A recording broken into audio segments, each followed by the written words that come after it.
오늘 저에게 주신 하나님의 말씀은 구약성경 잠언서 22장 28절 말씀입니다. 저희들 함께 봉독하겠습니다.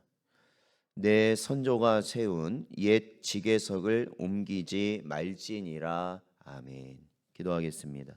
하나님 아버지, 지난밤에도 저희를 보호하시고 붙들어 주셔서 저희들 평안히 보내게 하시고 오늘도 새 하루를 저에게 허락하사 하나님 앞에 나와 말씀과 기도로 저희들이 시작할 수 있는 은혜 주신 은혜 감사드립니다.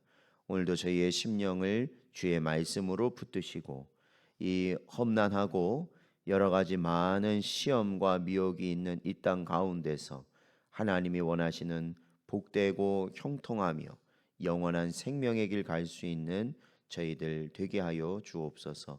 간절히 바라오며 예수님의 이름으로 기도하옵나이다. 아멘.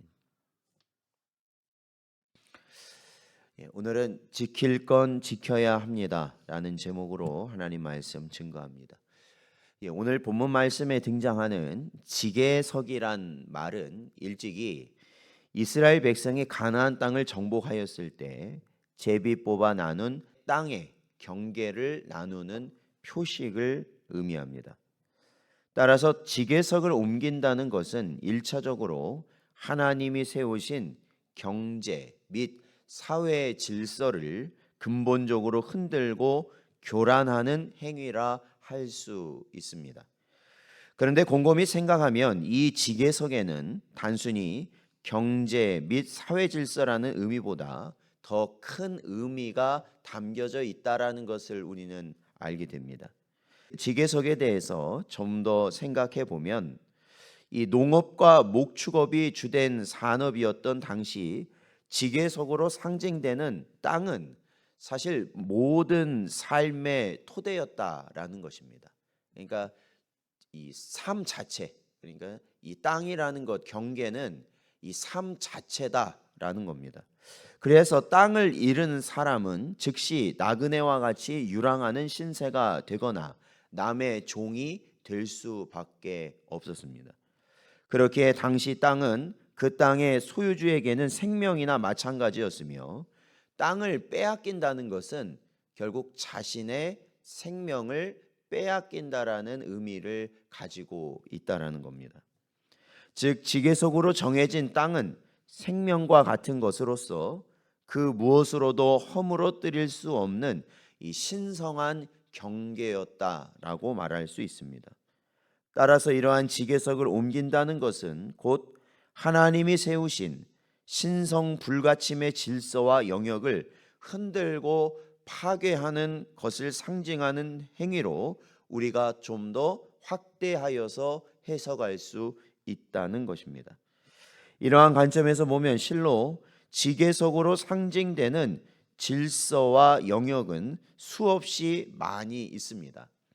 예로 들면 하나님께서는 태초에 천지를 창조하실 때 그 안에 모든 생명체를 각기 종류대로 창조하셨다는 것을 우리는 알고 믿고 있습니다. 또한 하나님께서 인간을 지으실 때 분명 남자와 여자로 지으시고 이 둘을 한 쌍의 부부로 만드셨다는 것을 또한 우리는 알고 있습니다. 그럼에도 오늘날 우리가 보면 무분별하게 일어나고 있는 유전자 변형과 종과 종, 식물과 동물의 유전자를 뒤섞어 새로운 종류의 그러한 생물체를 만들어내는 행위들, 더 나아가 남녀의 질서를 무시하고 성의 자유를 외치며 이 성전환이나 동성연애를 비롯한 문란한 성문화를 조장하는 등의 행위는 바로 지계석을 옮기는 행위와 같다라는 것이죠. 주변을 돌아보면 이처럼 하나님께서 세우신 지계석을 흔드는 이 범죄는 너무도 쉽게 자행되고 있는 것입니다. 인류 최초로 하나님께서 세우신 지계석을 흔들었던 아담과 하와를 본다면 하나님께서는 아담과 하와에게 모든 것을 사실 허락하셨습니다. 에덴 동산을 지으시고 아담과 하와가 살 수 있도록 하시면서 모든 것을 허락해 주셨습니다. 단지 선악을 알게 하는 나무의 열매만은 손을 대지 말라고 말씀하셨습니다. 피조물인 아담과 하와에게 일종의 이 불가침의 영역을 설정하신 것입니다. 그러니까 모든 것을 허락하셨지만 단 한 가지 선악을 알게 하는 나무의 열매만은 먹지 아니하도록 하시면서 창조주이신 하나님과 피조물인 인간을 구분하셨던 것입니다. 그런데 아담과 하와는 사탄의 유혹을 받아 그 영역을 넘어 그 나무의 열매에 손을 대고 말았던 것입니다. 즉 하나님께서 창조주와 피조물 사이에 세운 지계석을 옮긴 것입니다. 그리하여 하나님께서는 이 범죄에 가담한 인간과 사탄 모두에게 무서운 징벌을 내리셨습니다. 그리고 오늘날 인류가 당하는 이 모든 재앙과 질병, 죽음, 고통 등은 바로 그 지계석을 옮긴 결과라고 볼 수 있는 것입니다. 사랑하는 성도 여러분, 우리는 이러한 성경의 기록과 가르침을 통해 하나님께서 세우신 질서와 영역을 흔들고 이 교란하는 것은 곧 하나님의 권위에 도전하고 사탄의 행위로서 그 자체로 심판을 초래하는 무서운 범죄라는 것을 우리는 분명히 알아야 할 것입니다. 그러니까 성도는 지켜야 될 건 지켜야 된다라는 겁니다. 아무리 그것이 우리 눈에 보이기에는 좋은 결과를 가져오고 사람들이 긍정적인 반응을 불러왔다 할지라도 하나님께서 넘지 말라고 정해놓은 선이 있다면 우리는 그것을 넘어서는 안 된다는 것입니다. 계시록 22장 18절 19절 말씀을 보면 내가 이 두루마리의 예언의 말씀을 듣는 모든 사람에게 증언하노니 만일 누구든지 그것들 외에 더하면 하나님이 이 두루마리에 기록된 재앙들을 그에게 더하실 것이요 만일 누구든지 두루마리의 예언의 말씀에서 제하여 버리면 하나님이 이 두루마리에 기록된 생명나무와 및 거룩한 성에 참여함을 제하여 버리시리라 말씀하고 있습니다. 그러니까 하나님께서 우리에게 말씀하신 이 말씀이 무엇이냐? 선입니다. 선.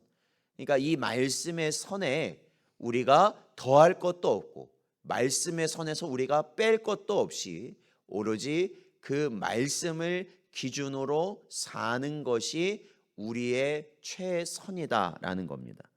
언제나 기억하십시오.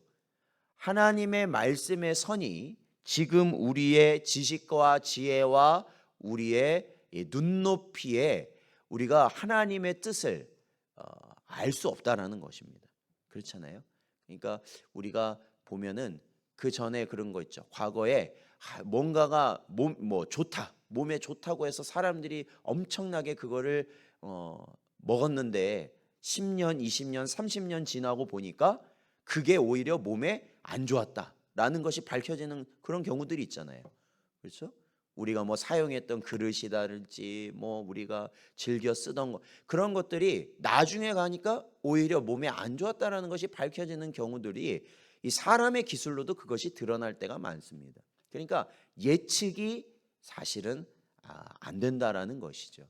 그렇기 때문에 우리는 하나님의 말씀에 철저히 기준을 삼고 사는 것이 사실은 지혜다라는 겁니다.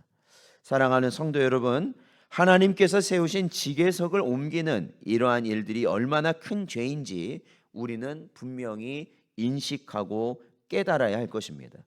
그리하여 흔들림 없이 성경의 가르침을 쫓아 끝까지 하나님이 세우신 질서와 법도를 지키고 수호하며 살아갈 수 있는 복된 여러분 되시기를 주의 이름으로 축원드립니다.